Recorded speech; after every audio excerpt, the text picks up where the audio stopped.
A local woman tries to raise vaccination rates in southwest Missouri as new cases continue to climb. The Biden administration is talking gun violence nationwide. I'm Skylar Henry at the White House, where city leaders are meeting with the president and other officials to crack down. The 4 states' most watched news starts now. The number of COVID-19 cases continues to increase in Missouri, and that's affecting Joplin hospitals. This is KOAM News at 5. Mercy Health professionals say this most recent surge is almost identical to peak COVID infection levels last fall and winter. They say they continue to see COVID hospitalizations increase. Health experts continue to stress the importance of being vaccinated to help resolve this surge. A surge that isn't going to resolve quickly, but will resolve if we can increase that vaccination rate to slow down the circulation of the virus. Currently, Mercy Hospital has 58 COVID-related hospitalizations. Freeman Health Systems has 50, including at their Neosho Hospital. Freeman Health Systems offering a COVID vaccine clinic tomorrow to help ensure kids are protected when they return to school. The drive-through clinic will provide first dose vaccines at 1221 McIntosh Circle from 2 p.m. to 6 p.m. To schedule a time, parents can go online to freemanhealth.com or call 417-502-SHOT. A parent must be present when a juvenile receives a vaccine. A 15-minute observation period follows the vaccination and can be done in your vehicle. Second doses will be given on Wednesday, August 11th. Children 12 years old and older are currently approved to receive both the Pfizer, BioNTech, and Moderna vaccines. The Better Business Bureau is warning recent college graduates to watch out for debt-related scams. The BBB says it received more than 400 reports of debt relief and credit card scams in North America in 2020. Those scams cost consumers an average of $800. Officials say a common tactic of debt relief scams is upfront fees, including fees to enter a repayment plan. Those types of fees are illegal. Borrowers are never required to pay for assistance with student loans. Scam companies will even ask the consumers to sign over the power of attorney for financial decisions, use it to put on the consumer's loans in forbearance, which is a way to temporarily stop or lower the payments. However, the loans still continue to accrue interest and ask the consumer to make payments directly to them rather than the loan servicer. Bureau says the best way to avoid debt scams is to do your homework and don't fall for promises of quick relief. Checking in with Doug Hattie now for a first look at the weather. Well, it's turned out to be a decent Monday for us today. Temperature is actually really pleasant behind this storm system that we saw over the weekend as we sit on the back side. So we've had a lot of clouds throughout the daytime hours, but most of the showers are off to our east. We can't rule out a couple isolated little pop-up sprinkles or a quick little shower as we go through the evening hours, but most of the rain out across central and eastern parts of Missouri. And that's pretty much where it's going to stay. It's going to head off toward the east, and if you look out toward the west, there's not a whole bunch going on. So we're going to be pretty quiet as we go through the next couple days. Temps are great. We're sitting into the mid 70s to near 80 in our western counties. Through the evening hours, we'll slide back through the 70s, 60s, all the way down into lower 60s later on tonight. Of course, we're going to start to heat things back up. We're going to look at that here in just a bit. Catch you then. Police and elected officials say they had a robust discussion with President Biden today on gun violence. The president is pushing more communities to use federal pandemic relief funds for policing and crime prevention. It comes as the U.S. grapples with a surge in violent crime in some cities. Reporter Skylar Henry is at the White House with more. Folks, I want to start. Several top city leaders and police chiefs from across the country joined the president and attorney general at the White House to discuss ways to reduce gun violence and crime. Well, there's no one-size-fits-all approach. We know there are some things that work. The American Rescue Plan provided around $350 billion to cities and states to help hire and train more police officers. Last month, President Biden laid out his plan to combat gun violence. It includes stemming the flow of illegal firearms and expanding summer programs and job opportunities for teens and young adults. And this is going to help prevent crime and support young people to pick up a paycheck instead of a pistol. As part of the president's plan, the Justice Department is launching gun trafficking strike forces in 5 areas nationwide: New York, Los Angeles, Chicago, California's Bay Area, and right here in Washington, D.C. The president is genuinely engaged with local communities, trying to understand what's happening on the ground. We can't continue to respond to symptoms. It's time to respond to the underlying causes of violence in our city. In a study of 24 major cities, homicides increased by 24% the first quarter of 2021 compared to the same time period last year, and by 49% from that time period in 2019.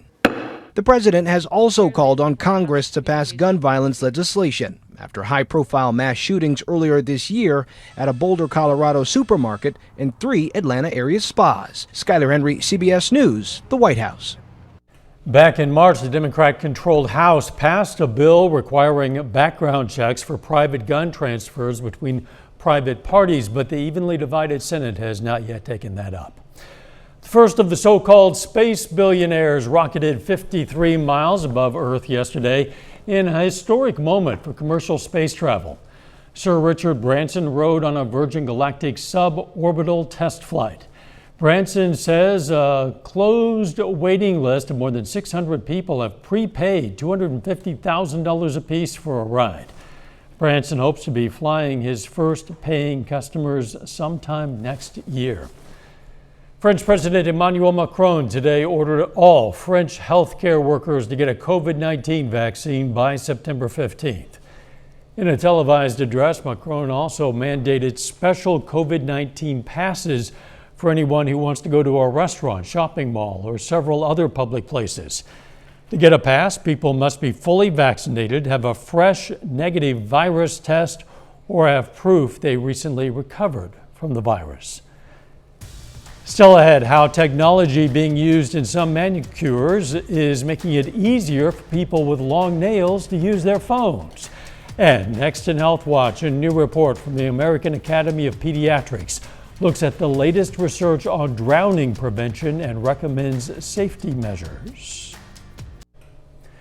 Topping today's Health Watch, the campaign to get Americans vaccinated for COVID-19 has prevented some 279,000 deaths and 1.25 million hospitalizations. That's according to a new Yale School of Public Health study. Researchers warn more people still need to get vaccinated, especially with variants circulating. Drowning is the leading cause of injury-related death in children ages 1 to 4. A new report from the American Academy of Pediatrics looks at the latest research and recommends safety measures. Reporter Michael George introduces us to a mom who nearly lost her son when he suffered what's called a non-fatal drowning. She's now getting the word out to help other families. 7-year-old Adam Leeson is heading to first grade. His mom says she knows how lucky they are. 2 years ago, he drowned in a friend's pool while she was close by getting her daughter ready to swim. It was just the worst moment you can imagine. Something you just never think is going to happen to you or to your family. A friend pulled Adam out and started CPR. He spent 4 days in the hospital and made a full recovery. Knowing CPR is so important because if we had to wait for an ambulance to come, if he had gone that long without oxygen. A new American Academy of Pediatrics report shows 900 children died from drowning and 7,200 were seen in the ER in 2018. Toddler and teen boys are at highest risk, and one study shows more than half of drownings occur between 4 and 6 p.m. We have people coming and going from work. We have meal preparation. There's just a lot going on during that time frame, and it would be easy for a small child to get into the water unexpectedly. The report recommends multiple layers of protection for prevention, including close, attentive adult supervision in and around water and four-sided pool fencing with self-close and self-latch gates. making sure you're taking as many precautions as you can, getting your child swimming lessons. We talk about having a water watcher, the person who is assigned to watch the children in the pool. All of Maribeth's children are taking swim lessons, including Adam. There was a lot of adults around, so I was just thinking he was going to be okay. And then I realized after this happened, I could have done so many things differently. And so that's why I thought, you know what, maybe this is important to share. She hopes telling her family's story will save lives. Michael George, CBS News. Adam's mom also wants others to know the signs of drowning because it often doesn't look like a struggle and can happen in silence. Look for a person bobbing up and down and not getting their mouth above water, or someone horizontal with their face in the water for more than 30 seconds. Healthcare providers are prescribing less antibiotics in the U.S. Rhode Island researchers looked at more than 1,200 clinics and found antibiotic prescriptions fell by almost 4% in recent years in the outpatient setting.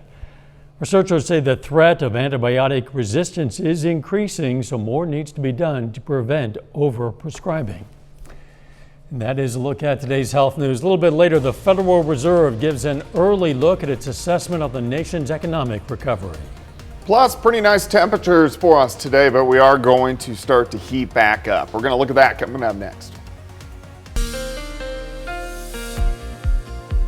Well, it turned out to be a pretty nice Monday for us today. A lot of clouds, but temperature is fantastic. Most of us have been sitting into the 70s throughout the day after some rain over the weekend. Just a little over a trace for us today. Just 1/100th of an inch for the month, just shy of an inch. But again, that depends on where you live because some of the storms we had over the weekend, of course, dumped 2, 3, 4 inches in spots. Other areas, nothing at all. For the year, we're over 30 inches. We average just shy of 50 for an average year across the region, but looks pretty good. We're going to get a chance to dry out just a bit as we go through at least the next couple days, and then we'll start to see what happens here. Let's see if we can get our system to stop locking up. Is it locked up? You are in play mode. There we go. All right. So for us, as we go into the next few days, we will start to warm back up. Even though it's been hot, temperatures have actually been a little bit below normal over the past couple weeks. Look at that, 78 yesterday, 76 today, but we'll start to heat things back up over the next couple days. All right, temps right now, we're mainly into the mid 70s to near 80 in our western counties, but remember, we should be topping out near 90 for this time of the year. Our humidity is pretty good. These are our dew points, measures the moisture in the atmosphere, and we're kind of in that not bad to a little bit sticky, which is pretty good for the month of July. We do have a lot of clouds, not much underneath the clouds, currently 76. We have relative humidity at 71%. Our pressure is pretty much steady through the evening hours. We slide back through the 70s. Very comfortable tonight. We're going to drop back near 60 for an overnight low.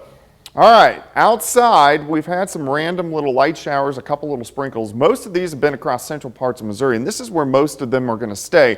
We're right on the back side of the system, so that's why we're getting the clouds. But once you get just west of our region, you clear out, but the system is slowly wrapping up, exiting the region. If we look out toward the west, minus the monsoon season, there's nothing really going on. That's going to give us pretty quiet weather, at least over the next couple days. So let's go through time. For us tonight, we'll drop back, lower 60s, looks great. As we go through the daytime hours tomorrow, mostly sunny skies. It is going to be warmer than what we saw today, but still not that bad. 62 to start, 82 by noon, high temp right around 88 as we go into the afternoon hours. Tomorrow night, we'll drop back, upper 60s to near 70, and then as we go into Wednesday, still mostly sunny skies, a few more clouds, but look at the temps. We bounce back into the 90s for afternoon highs, so at least we got a couple really nice days.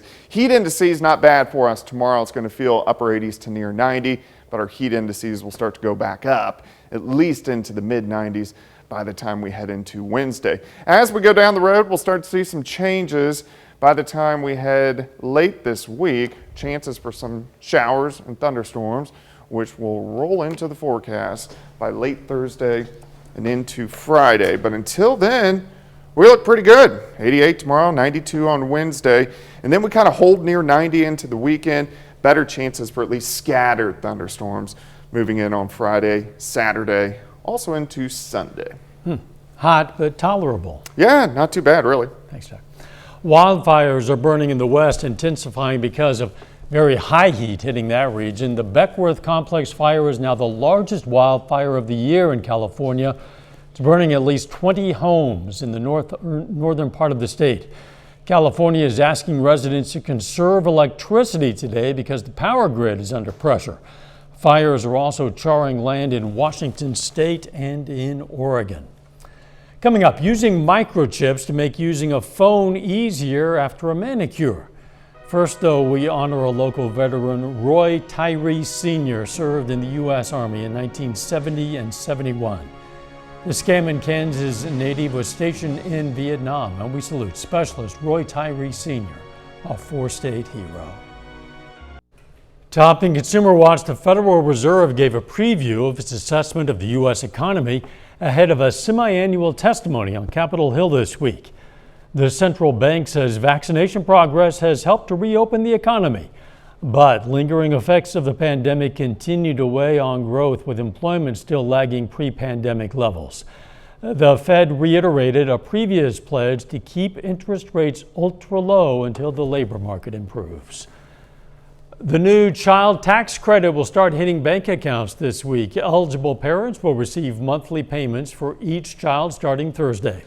It's part of the American Rescue Plan signed by President Biden. Families can get a total of up to $3,600 per child. The advance payments are set to expire at the end of the year. A new type of manicure is allowing customers to keep their digital contact details at their fingertips and share the information with others in seconds. Reporter Tina Kraus has that story from London. The last thing anyone wants at a beauty salon is a chipped nail, but these technicians in Dubai specialize in it. Hundreds of customers are paying for microchip manicures. Now, if I'm in a loud place and I want to share my Instagram or my social media, I'd say, scan my finger. The microchip is hidden under pretty polish and sealed onto the nail. Once tapped to a smartphone, data is sent in a matter of seconds. This chip now it's working as a business card. So she can download her website, her social media accounts, her name, her contacts. Noor Makarim created the high-tech nail when the pandemic hit as an experiment on social media to help with social distancing. Like credit cards, the microchip works by using near-field communication technology, allowing a quick, contactless connection to a cell phone. It's a gimmick, as we say right now, so it's the fun and the joys of trying something new. Will it be the future? Maybe. Creators hope so. They've microchipped more than 500 nails so far and hope to polish the technology to include contactless payment soon. Tina Kraus, CBS News. Makers hope to use the microchips in restaurants too, allowing servers to keep digital menus at their fingertips. They claim the technology used cannot be tracked or hacked, but critics say anytime you carry a device that transmits information wirelessly, you open yourself up to privacy risks. Airlines may be struggling to keep up with a surge in leisure travel as pandemic restrictions ease, but it's a long road to recovery. Speaking on CBS's Face the Nation yesterday, United Airlines CEO Scott Kirby says the industry will not fully recover until 2023. Kirby says leisure travel is more than 100% back, but business travel is still down by more than 50%. Final check of the forecast next.